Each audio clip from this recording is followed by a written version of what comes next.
지금은요 월세가 더 싸게 먹히죠. 불안하게 하반기를 잘 갈 수 있다. 임대 사업자를 조금 살려보겠다라고 얘기를 하는데 지금 전세 시장이 하반기에 불안한 게 아니라 전 월세 시장이 하반기가 불안해서 자극이 계속 될 수 있는 것들이 집중이 돼야 됩니다. 월세도 가격의 불안함이 불씨가 되거든요.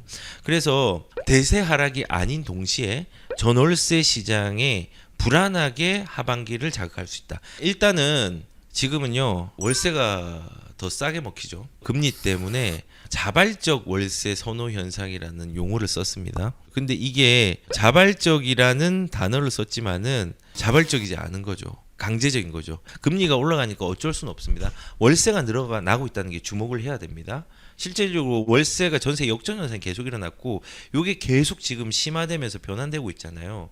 근데 이제 국토부 장관은 이런 부분들을 뭐라고 얘기를 했냐면은 8월 대란 가능성 낮다. 원희룡이 진단 이유는 그러니까 매물이 늘고 전세가가 하향세고 정부 안정세 대책도 나왔다. 전세가 안정되는 게 아니라 전세에 대한 부분을 진입할 수 없는 대출에 대한 규제들이 아직까지 완벽하지 않고 그리고 금리까지 되니까는 거기에 대한 부담감으로 전세를 못 가는 겁니다. 그게 안정세가 아니라 그 못 가니까 대체 수단으로 뭘 이용했죠? 월세를 이용한 겁니다. 그러면은 월세에 대한 부담감이 있는 거는 시장의 불안감을 계속 연결시켜 주는 겁니다. 그래서 전세 대란이 가능성이 낮을 수 있지만은 전 월세에 대한 대란들은 일어날 수 있는 가능성은 매우 크다라는 생각이 듭니다. 왜냐하면 지금 임대차 입법을 바꿀 수 있는 방법이 없기 때문에 그렇습니다.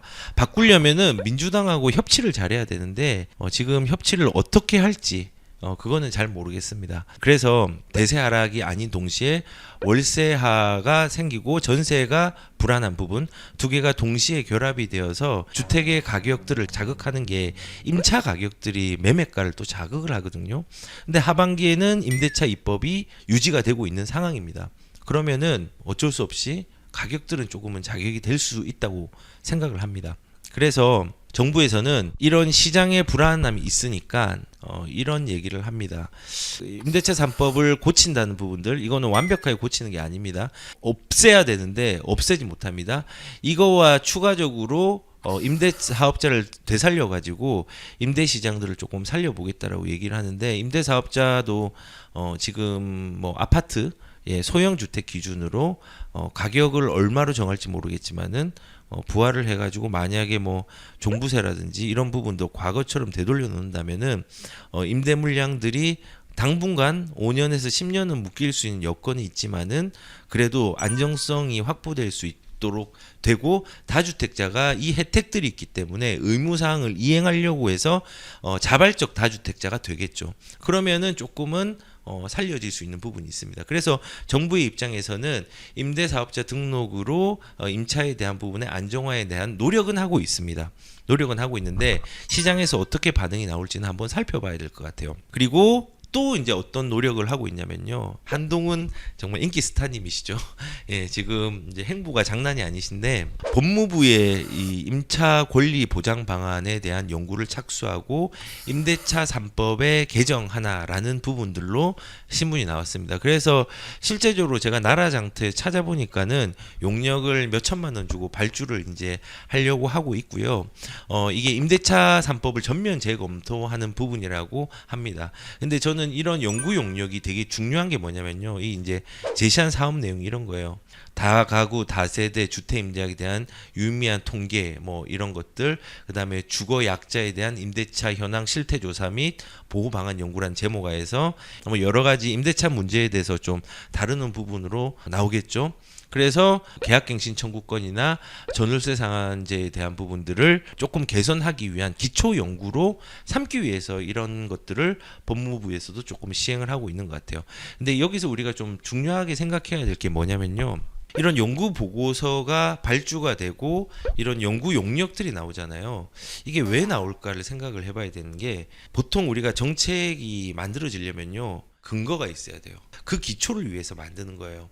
근데 이거를 지금 뭐 만드는 시기가 당장 이게 나오는 게 아니기 때문에 요거가 발주돼 가지고 마친다고 하더라면 내년 정도나 내후년에 어떤 수혜가 될 수 있는 것 같고, 그 이전에 수혜가 될 수 있는 가장 빠른 부분들은 임대사업자 등록 제도를 조금 개선하고 완화하는 부분, 이게 이제 그나마 불안한 자극을 완화시키는 데 도움이 될 수 있다 생각을 합니다. 왜냐하면 다주택자가 집을 사거든요. 그걸 이용하면 집을 살 수 있으면 당연히 노는 돈이 있으면은 돈을 풀죠. 그리고 자산을 늘리죠. 그러면은 임대 물량도 늘어나죠. 혜택도 준대요. 지금은 임대사업자를 제가 예전에 2018년 4월 1일 이후부터는 5년 임대사업자 자체가 없어지고 혜택이 없어지고 10년만 유지하다가 9.13 대책하고 2020년도 8월달 돼가지고 혜택들이 완전히 사라졌잖아요. 내지 말라고 했습니다. 저는.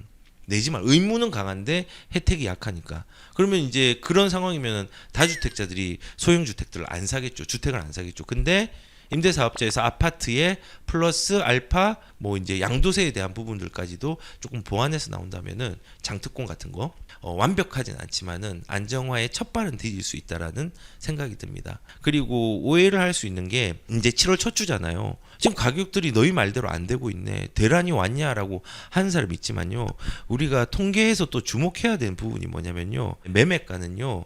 신고 기간이 있습니다. 신고 기간이 30일입니다. 예전에 60일이었는데 이게 이제 좀 줄어들었죠. 조금 신속하게 반응하기 위해서. 그러면은 그 신고를 하는 거를 내가 지금 오늘 계약을 하고 했으니까는 등기치고 다음 날 바로 해야지, 이게 아니에요. 30일 기다립니다. 정말 또 비싼 건 또 30일 기다리고 완전 급매도 또 기다립니다. 그래서 통계가 완벽해지려고 하면요, 최소한 30일이 지나야지 이제는 가시권에 접어듭니다. 지금 7월 초니까 5월 달께 정리됐습니다. 6월 달 거 이제 시작돼서 정리가 될 건데 지금 시장에는 반영이 안 될 거예요. 아마 7월 하반기나 8월, 9월, 10월 갈수록 지금과 다른 기조가 될 수 있는 용량도 있을 수 있다는 생각이 듭니다. 뭐 제 추측이긴 합니다만. 그래서 지금 이제 통계에 대한 부분들을 보면은 5월 달까지가 이제 마무리된 거예요. 그죠? 근데 5월 달이 왜 중요하냐? 6월 1일이 재산세와 종부세에 대한 어떤 시작점 기준일이 되잖아요. 그 6월 이전에 어떤 일이 있었죠? 급매물들이 굉장히 많았습니다. 지금도 급매물들이 일부는 있는데 그런 부분들이 소진되고 직거래가 굉장히 많았습니다. 제가 한 달 전인가 영상에 보면은 전국에 있는 직거래를 다 뽑았습니다. 다 뽑아가지고 통계를 보여주면서 전국 단위로 볼 때 직거래가 100% 중에 20%가 되더라는 거죠. 20%가 가격에 영향을 안 미칠까요? 미칩니다. 그런데 그 직거래가 되었던 상황들이 통계에, 한국 부동산 통계에 반영이 되었던 겁니다. 그러면은 이게 가격에 영향을 미치는 걸로 보이겠죠. 20%니까. 그리고 실제로 직거래된 것들을 보여드리면서 그 3억 미만이라든지 뭐 이런 식으로 해가지고 가족 간에 거래를 했잖아요. 그런 부분들을 보여드렸습니다. 그러니까 가격들이 당연히 직거래가 가격이 낮은 거고 그게 통계에 5월 달에 들어가니까 당연히 가시적으로 보이는 거는, 지금까지 보이는 거는 하락으로 보이겠죠. 그런데 거꾸로 이제부터는 조금 달라질 거라는 생각이 들고, 지금 당장에 이제 R114라든지 KB 통계를 보면은 보합이 나는 데가 있고, 서울도 실질적으로 가격들이 KB 기준으로 좀 둔화가 된 데가 분명히 있긴 있습니다. 있지만은 이 부분들이 대세 하락이 아니라는 이유를 든 것처럼 이게 지금 이어지는 가격에 마이너스 되는 부분들이 올 하반기 끝까지 되진 않을 것 같고, 지금 전세에 아까 그 근거 플러스 전세에 대한 부분들 정부에서 노력은 하고 있지만은 아마 8월 달이 되어서 왕창 물건이 나오는 게 아니라 9월, 10월, 11월 되면요. 갱신한 만료된 물건들이 점점 더 많아지거든요. 예전에 지금 통계를 지금 찾을 수가 없는데 국힘당에서 제시한 자료 중에서 9월, 10월 달이 8월 달보다 훨씬 그 갱신 물량들이 많았어요. 하반기가 될수록 조금 심각해질 수 있어요. 그래서 2022년도는 뭐 조금 뭐 급등이 되든 뭐 아니면은 뭐 조금의 우상향이 되든 어떻게 될지는 모르겠지만은 뭐 지금 흐름을 타가지고 쭉 떨어지진 않을 것 같고, 2023년, 2024년도 지역별로 또 이것도 따져보는 게 좀 필요하지만은 물량이 또 없습니다. 많이 없습니다. 서울 같은 경우 더 그렇습니다. 그렇기 때문에 지금 저는 대세 하락장일까라는 거꾸로 생각을 좀 하는 겁니다.